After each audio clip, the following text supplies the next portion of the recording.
Hello friends, welcome to Honey GS classes. 3rd April 2022 current affairs.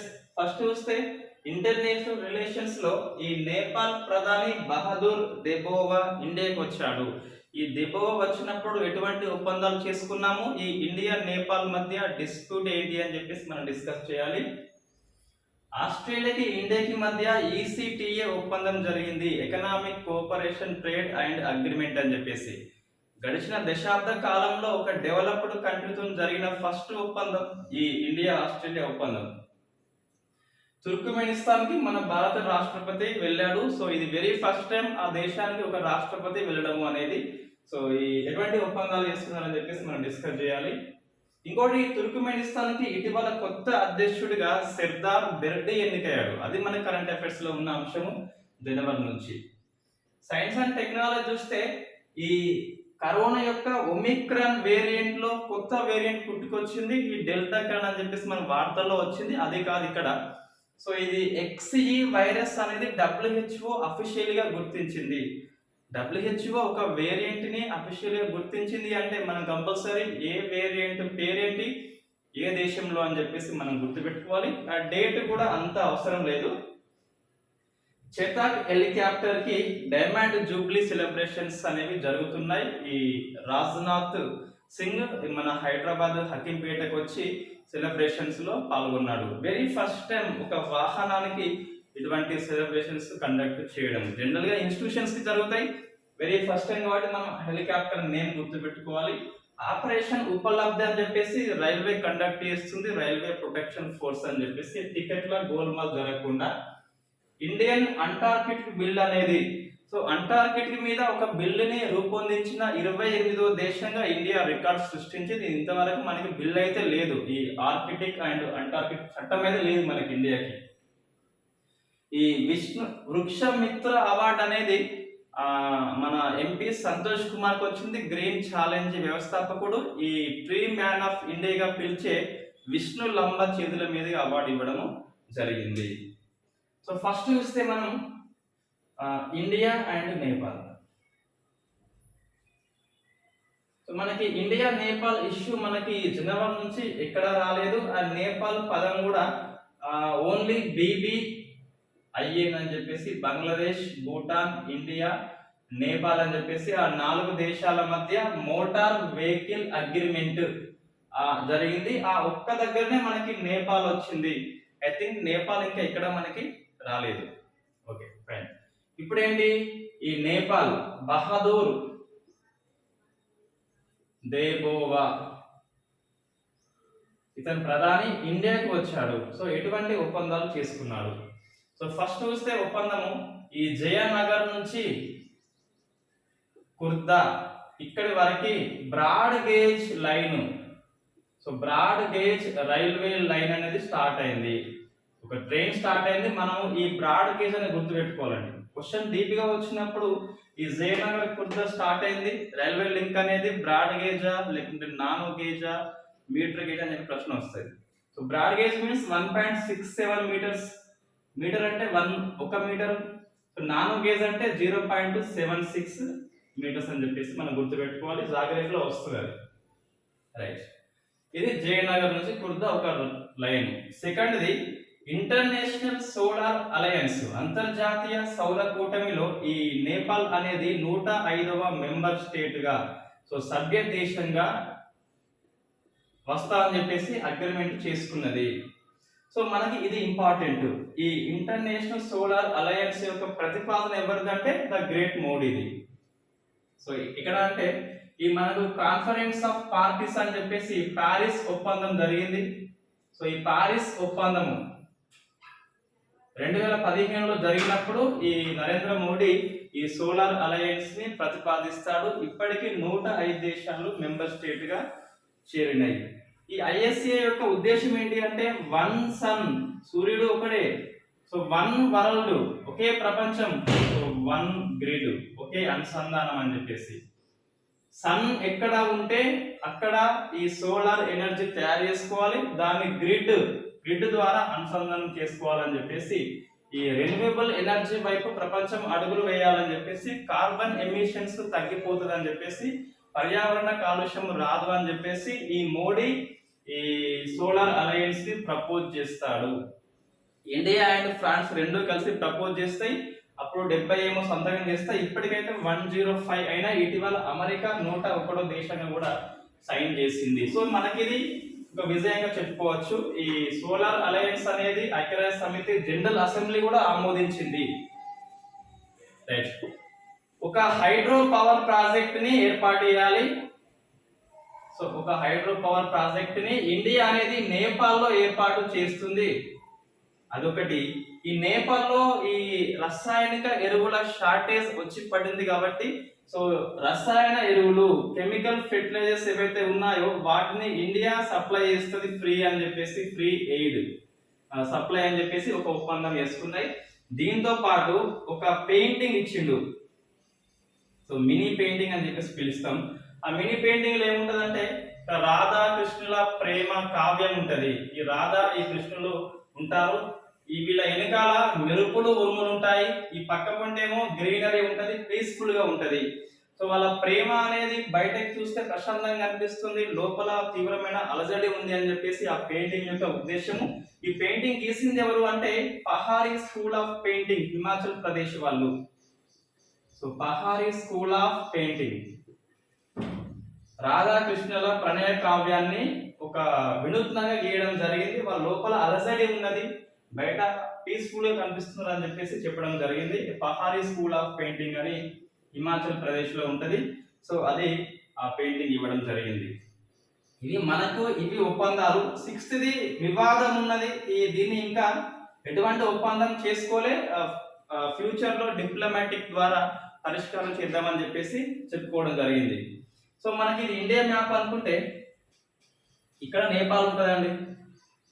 Nepal మనకి BSP U² ఈజీగా గుర్తుపెట్టుకోవచ్చు. ఆ పశ్చిమ బెంగాల్, ఉత్తరాఖండ్, యూపీ, సిక్కిం అండ్ బీహార్ అని చెప్పేసి. ఈ పశ్చిమ బెంగాల్ చిన్నగా ఉంటది, అంత పెద్ద బార్డర్ ఏం కాదు. సో పశ్చిమ బెంగాల్, బీహార్, యూపీ, ఉత్తరాఖండ్ అండ్ సిక్కిం అని చెప్పేసి. రైట్. అయితే ఇక్కడ మనకి ఉత్తరాఖండ్ దగ్గర కాంట్రవర్సీ ఉన్నది. ఇక్కడ ఒకటి మనకి హిమాలయాలు అనేవి అఖండితంగా ఉంటాయి. ఎక్కువ దగ్గర చిన్న పాస్ ఉంటది, కనుమ అంటాం దీన్ని. సో ఈ పాస్ అనేది లిప్ లేక్ కనుమ. ఈ లిప్ లేక్ దగ్గర మనకి కలపాని రోడ్ ఉంటది. So Kalapani and Lipulekh, Limpiyadhura. So Limpiyadhura, ఈ 3 ప్రాంతాలు ఇండియాకి నేపాల్కి మధ్య కాంట్రవర్సీ ఏరియా. ఈ కలపాని ఏరియా, ఈ Lipulekh area, Limpiyadhura అని చెప్పేసి ఉత్తరాఖండ్ లో అంతర్భాగం అని చెప్పేసి 2019లో ఈ ఇండియా మ్యాప్ పెయింటింగ్ లో చూపిస్తే నేపాల్ అభ్యంతరం చెప్తుంది. ఇండియా నేపాల్ మధ్య ఒప్పందం ఉంటది, కగావ్ లవ్. సో కగావ్ లవ్ ఒప్పందము 1860లో జరిగింది. బ్రిటిష్ ఇండియా అండ్ నేపాల్ మధ్య జరిగింది. సో దాని ప్రకారం ఇరు దేశాల మధ్య మహాకాళి రివర్ ఉంటది. ఈ మహాకాళి రివర్ అనేది బార్డర్ గా గుర్తించబడింది. మహాకాళికి అటువైపు ఉంటే నేపాల్, ఇటువైపు ఉంటే ఉత్తరాఖండ్ అని చెప్పి చెప్పడం జరిగింది. ఒక రివర్ బార్డర్ గా ఉన్నప్పుడు జనరల్ కాంట్రవర్సీ అనేది ఉంటది. ఆ రివర్ అనేది ఒక దగ్గరనే ఉంటుందా, కొంచెం వరద ఎక్కువైనప్పుడు ఇట్లా వస్తుంది కాబట్టి అది ఇబ్బంది అవుతుంది. సో మనం ఏం గుర్తుపెట్టుకోవాలి, కలపాని, లిప్ లేక్, లింపియా దురి అనేది controversy area between India and Nepal అని చెప్పేసి ఆ కగోలి ఒప్పందం కూడా గుర్తుపెట్టుకోవాల్సి ఉంటుంది. సో ఇది మనకి ఇండియా నేపాల్ మధ్య జరిగిన ఒప్పందాలు. ముఖ్యంగా జయానగర్ గుర్తుపెట్టుకోవాలి. కుర్తా వారికి 105 నెంబర్ స్టేట్ ప్లస్ ఇది ఆ పెయింటింగ్ ఎవరు ఇచ్చారని చెప్పేసి. సో ఇచ్చింది మోడీ, బట్ ఎవరు వేశారు అంటే ఆ పహారీ స్కూల్ ఆఫ్ పెయింటింగ్ అని చెప్పేసి. రైట్. నెక్స్ట్ ఆస్ట్రేలియాకి ఇండియాకి మధ్య ECPA ఒప్పందం. మనకు ఈ FTA అండ్ CEPA అనేది మనం డిస్కస్ చేసాం ఆల్రెడీ. ఈ UAE తోని 1 మే నుంచి అమల్లోకి వస్తుంది. 6090 వస్తువులు మనకి ఫ్రీ టారిఫ్ అని చెప్పేసి. రైట్. ఓకే. ఇంతకుముందు CEPA ఒప్పందం అనేది మనము కెనడాతోని కూడా చేసుకున్నాం. గత జనవరి నుంచి కరెంట్ అఫైర్స్ లో మనకి అవి వార్తల్లో ఉన్నాయి. సో మనకి ECPA అంటే economic cooperation trade and agreement అని చెప్పేసి. CEPA కంటే కొంచెం తక్కువ. FTA కంటే కూడా తక్కువ. బట్ ఏది ఇంపార్టెన్స్ అంటే ఆస్ట్రేలియా డెవలప్డ్ కంట్రీ. సో గడిచిన దశాబ్దం కాలంలోనే డెవలప్డ్ కంట్రీస్ తోని ఒక ఫ్రీ ట్రేడ్ అగ్రిమెంట్ అనేది జరిగింది. వెరీ ఫస్ట్ టైం ఆస్ట్రేలియాతోని, అది మనం గుర్తుపెట్టుకోవాల్సి ఉంటుంది. రైట్. ఈ ఒప్పందంలో ఏముంటుందంటే, మనం ఏవైతే ఇంపోర్ట్స్ చేస్తామో 100 రూపాయలలో 96.4% విలువ గల వస్తువులకి ఫ్రీ టారిఫ్ ఉంటుంది. మొత్తం వాణిజ్య విలువలో 96.4% ఉంటుంది. అంటే సుంకం లేకుండా, ఫ్రీ డ్యూటీ అని చెప్పేసి. మనము దిగుమతి చేసుకునే వస్తువుల్లో మనం కూడా 85% వస్తువులకి టారిఫ్ అనేది వేయమని చెప్పేసి అది ఒప్పందము. So imports and exports, imports 85, exports 96.4 అని చెప్పేసి ఇది మనకు ఎగ్జాక్ట్ గా ఇప్పుడు ఒప్పందం జరిగింది ఇండియాకి అండ్ ఆస్ట్రేలియాకి. సో నెక్స్ట్ 5 years లో ఈ $27 బిలియన్ ఉన్న వాణిజ్య విలువ ఇండియా ఆస్ట్రేలియా మధ్య రెట్టింపు చేయాలి అంటే 40 నుంచి $50 బిలియన్ కి అయితే లక్ష్యంగా పెట్టుకున్నారు ఈ ఇండియా అండ్ ఆస్ట్రేలియా. ఈ ఒప్పందం ద్వారా అది లక్ష్యం అన్నట్టు. మనకి ఇండియా ఆస్ట్రేలియా వార్తల్లో ఉంది. ఇటీవల చూస్తే మనకి జనవరి నుంచి డిస్కస్ చేస్తే ఇంకా, సో ఇండియా ఆస్ట్రేలియా ప్రధాని వర్చువల్ మోడ్ లో వీళ్ళు మీటింగ్ లో పాల్గొన్నారు. 29 విగ్రహాలు, ప్రాచీన విగ్రహాలు మనవి ఆస్ట్రేలియా మనకి ఇండియా గిఫ్ట్ గా ఇచ్చింది. సో ఆస్ట్రేలియా ఇండియాకి ఇచ్చింది, మన విగ్రహాలు మనకే గిఫ్ట్ గా అయితే ఇచ్చింది. ఈ యంగ్ డిఫెన్స్ ఆఫీసర్స్ ప్రోగ్రామ్ అనేది సిడిఎస్ బిపిన్ రావత్ పేరుతోని స్టార్ట్ చేస్తున్నారు. ఈ ఆస్ట్రేలియా ఇండియా సంయుక్తంగా లిథియం తవ్వకాలు అనేది ఆస్ట్రేలియాలో చేపడుతున్నారు. ఈ బెంగళూరులో ఎమర్జెన్సీ టెక్నాలజీ సెంటర్ అని చెప్పేసి, సెంటర్ ఫర్ ఎక్సలెన్స్ అని చెప్పేసి బెంగళూరులో సంయుక్తంగా ఏర్పాటు చేస్తున్నారు. ఈ Australia army chief Richard Maxwell అని చెప్పేసి జనవరి 15 ఆర్మీ డేన వచ్చిండు. ఈ రాజస్థాన్ లోని లాంగ్ వ్యాలీలో ఈ జాతీయ పతాకాన్ని ఆవిష్కరణ చేయడం జరిగింది. ఖాదీ జాతీయ పతాకము ప్రపంచంలోనే అతిపెద్ద జాతీయ పతాకము, అది ఆవిష్కరణ జనవరి 15 చేసిండ్రు. ఈ క్లా ఒప్పందం కూడా జరిగింది బిట్వీన్ ఇండియా అండ్ ఆస్ట్రేలియా. ఏఏఆర్సి ఒప్పందం కూడా జరిగింది, మనం డిస్కస్ చేసినాం అవన్నీ. ఇంకోటి ఈ ఆస్ట్రేలియాలోని మెల్బోర్న్ ఎక్కడైతే ఉందో అక్కడ ఈ క్వాడ్ దేశాలు జపాన్, ఆస్ట్రేలియా, ఇండియా, అమెరికా దేశాలు మీటింగ్ పెట్టుకున్న విదేశాంగ మంత్రుల మీటింగ్ అది.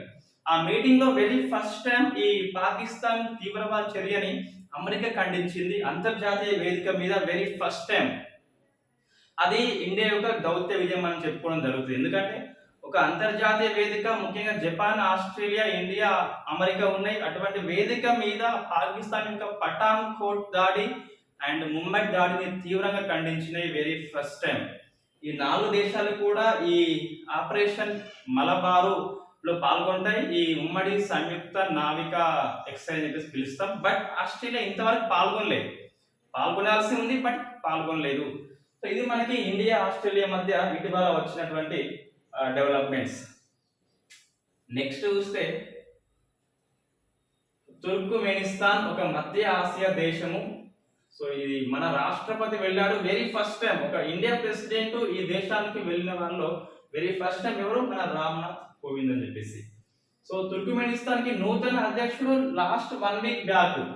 ఎవరు అతను అంటే సర్దార్ బెర్డ్. ఇంకేదో ఉంటుంది, మనకు అవసరం లేదు ఇంకేదో ఉంటాయి గిట్ట కానీ. రైట్. తుర్క్మెనిస్తాన్ కి కొత్త అధ్యక్షుడు ఈ సర్దార్ బెర్డ్ అని చెప్పేసి.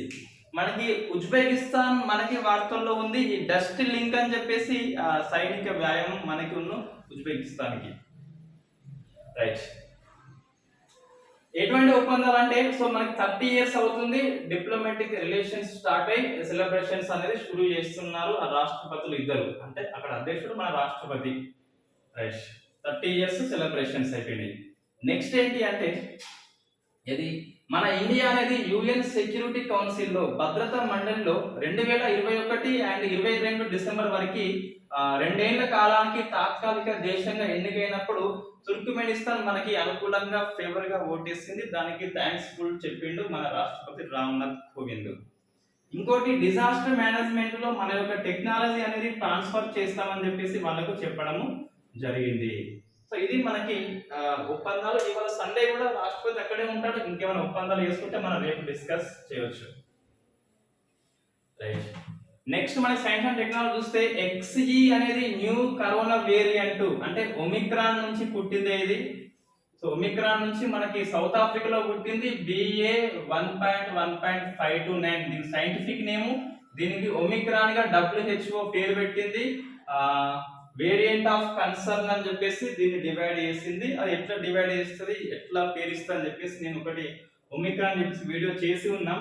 అందులో మీకు ఈజీగా అర్థమవుతుంది ఈ కరోనా ఎట్లా పుట్టింది, కరోనా రూపాంతరం అంటే ఏంది, mutations, strain, variant of interest, concern, అవన్నీ దాంట్లో డీటెయిల్ గా ఉన్నాయి. లింక్ లో ఇస్తా, ఎండ్ కార్డ్ లో చూడండి ఒకసారి. ఇప్పుడు ఏంటి అంటే XE అనే వైరస్ ఇది UK లో పుట్టిందట. ఈ 19 జనవరిలో పుట్టింది 2022లో. ఇది WHO అఫీషియల్ గా ఐడెంటిఫై చేసింది కాబట్టి మనం గుర్తు పెట్టుకోవాలి. సో XE ఏంటి అంటే ఈ BA.1 ఈ BA.2 ఇవి రెండు కూడా ఈ ఒమిక్రాన్ యొక్క ఉత్పరివర్తనాలు, సబ్ మ్యూటేషన్స్. మ్యూటేషన్స్ మీన్స్ ఇది కరోనా మన లోపలికి పోయింది, లోపల ఇంకా కొన్ని కరోనాస్ ని రిప్లికేట్ చేస్తుంది. ఇలా చేసినప్పుడు ఇటువంటి సేమ్ కార్బన్ కాపీ రావాలి. ఆ మిషన్ చక్కగా పనిచేయాలి, ఇంకో కార్బన్ కాపీ రాకుండా ఇంకా వేరే కాపీ వస్తుంది, అదే మ్యూటేషన్ అని చెప్పేసి. సో మ్యూటేషన్ అనేది RNA లో జరగవచ్చు, లేదా స్పైక్ ప్రోటీన్ లో జరగవచ్చు, ఆకారంలో జరగవచ్చు. ఇక్కడ జరిగింది BA.1 BA.2 రెండు కలిసి XE అనే కొత్త వేరియంట్ గా పుట్టుకొచ్చినాయి. దీనికి పేరు ఇయ్యలేండి ఇంకా. XE అనే సబ్ వేరియంట్. ఒకవేళ మ్యూటేషన్స్ ఎక్కువైనా అనుకో ఇది ఒమిక్రాన్ కాదు, ఇంకొక ఏదో కొత్త అని చెప్పేసి దానికి పేరు ఇస్తుంది, అది మనం గుర్తుపెట్టుకోవాల్సి ఉంటుంది. రైట్, ఇది ఇప్పుడేంటి XE అనేది UK లో గుర్తించబడింది. నెక్స్ట్ చెతాక్, ఇవి హెలికాప్టర్స్ అండి, కంబ్యాట్ హెలికాప్టర్స్. ఇవి 60 ఇయర్స్ పూర్తి చేసుకున్నాయి. 1962లో HAL రూపొందించింది. సో డైమండ్ జూబ్లీ అనేది సెలబ్రేషన్స్ మన హైదరాబాద్ లోని హకీంపేటలో జరుగుతున్నాయి కాబట్టి, సో మన రక్షణ శాఖ మంత్రి రాజ్నాథ్ సింగ్ స్పెషల్ గెస్ట్ గా వచ్చి సెలబ్రేషన్స్ అనేది షురూ చేయడం జరిగింది. Chetak helicopters very first time. General గా ఇన్స్టిట్యూషన్స్ కి ఇటువంటి సెలబ్రేషన్స్ జరుగుతాయి, బట్ ఇది ఫస్ట్ టైం ఒక హెలికాప్టర్ కి కాబట్టి మనం గుర్తుపెట్టుకోవాల్సి ఉంటది. సో ఆపరేషన్ ఉపలబ్ధి ఏంటి అంటే దీన్ని RPF కండక్ట్ చేస్తుంది, రైల్వే ప్రొటెక్షన్ ఫోర్స్ అని చెప్పేసి రైల్వే పోలీసు డిపార్ట్మెంట్ వాళ్ళు కండక్ట్ చేస్తున్నారు. ఎవరంటే ఈ టికెట్ల కొనుగోలు భారతీయ రైల్వే అమ్మాలి, కొంతమంది ప్రైవేట్ వ్యాపారులు కుమ్మక్కై టికెట్స్ అమ్ముతున్నారని చెప్పేసి వాళ్ళని పట్టుకోవడం కోసమే ఇది ఉద్దేశించిన పథకమే ఉపలబ్ధి అని చెప్పేసి మనం గుర్తుపెట్టుకోవాలి. సో టికెట్ల గోల్మాల్ జరగకుండా చూసే ఆపరేషన్ ఉపలబ్ధి అని చెప్పేసి. నెక్స్ట్ ఇండియన్ అంటార్కిటికా చట్టాన్ని నిన్న లోక్సభ ఆమోదించింది. ఇంకా రాజ్యసభ ఆమోదించాల్సి ఉంటుంది, రాష్ట్రపతి సైన్ చేయాల్సి ఉంటుంది. అంతవరకు ఇది బిల్లుగా పిలుస్తాం మనం. సో ఇండియా అంటార్కిటికా బిల్లు అట. సో 2022 బిల్ ఇది. దీంట్లో ఏమున్నదంటే సో అంటార్కిటికా మీద చట్టము చేస్తుంది వెరీ ఫస్ట్ టైం ఇండియా. ఇంకా చట్టము చేయలేదు, సో వెరీ ఫస్ట్ టైం చట్టం చేస్తుంది. సో ప్రపంచం మొత్తంలోనే దీని మీద చట్టము 27 దేశాలు చేసినాయి, ప్లస్ ఇండియా కలిస్తే 28 అవుతాయి. అంటార్కిటికా ట్రీటీ అనేది ఒకటి ఉన్నది. 1959లో ట్రీటీ వస్తే ఇప్పటికి 54 దేశాలు సంతకాలు చేసినాయి. ఇండియా 1983లో వేసింది. 40 ఇయర్స్ అయిపోయినాక ఇప్పుడు చట్టం చేస్తుంది ఇండియా. మరి ఇందులో చట్టం లేదా అంటే ఎస్, లేదు మనకు. So India very first time చట్టం చేస్తుంది. 1983లో అంటార్కిటికా ఒప్పందం మీద సైన్ చేసింది. ఇది గుర్తుపెట్టుకోవాలి కంపల్సరీ. రైట్, ఇటీవల మనకి పేసర్ అని చెప్పేసి ఒకటి ఉంది వార్తలు. పేసర్ అంటే పోలార్ సైన్స్ అండ్ క్రయోస్ఫియర్ రీసెర్చ్ అని చెప్పేసి ఈ అంటార్కిటికా ఆర్కిటిక్ ప్రాంతాల మీద ఇండియా యొక్క రీసెర్చ్ చేయడానికి ఈ పథకం ఉద్దేశించింది. దీనిలో భాగంగా మనకి ఈ అంటార్కిటికా ప్రాంతంలో ఇప్పటికే మనకి 3 ఉన్నాయి కేంద్రాలు. ఒకటేమో ఫస్ట్ దక్షిణ గంగోత్రి ఉన్నది, ఇది ముగిసింది. సెకండ్ మైత్రి ఉన్నది, ఇది ముగిసింది. బట్ మళ్ళా తిరిగి స్టార్ట్ చేద్దాం అని చెప్పేసి ఈ పేసర్ ని స్టార్ట్ చేశారు. సో ప్రజెంట్ పనిచేస్తున్న కేంద్రం మనకి భారతి. అదే ఆర్కిటిక్ పోతే ఒకటే ఉన్నది, హిమాద్రి ఉన్నది. హిమాద్రి అనేది ఒకటే మనకు ఆర్కిటిక్ లో ఉన్నది. పేసర్ మనకు వార్తల్లో అయితే ఉన్నది. రైట్, నెక్స్ట్ ఏంటి అంటే ఈ వృక్షమిత్ర అనే అవార్డు మనకి ఈ green India challenge, green challenge అని చెప్పేసి స్థాపకుడు MP సంతోష్ కుమార్ ఉన్నాడు. అతనికి వృక్షమిత్ర అవార్డు ఇచ్చింది ఎవరు అంటే the tree man of India పిలిచే విష్ణు లాంబా ఇవ్వడం జరిగింది. ఇది మనకి 3rd April current affairs. Thank you very much.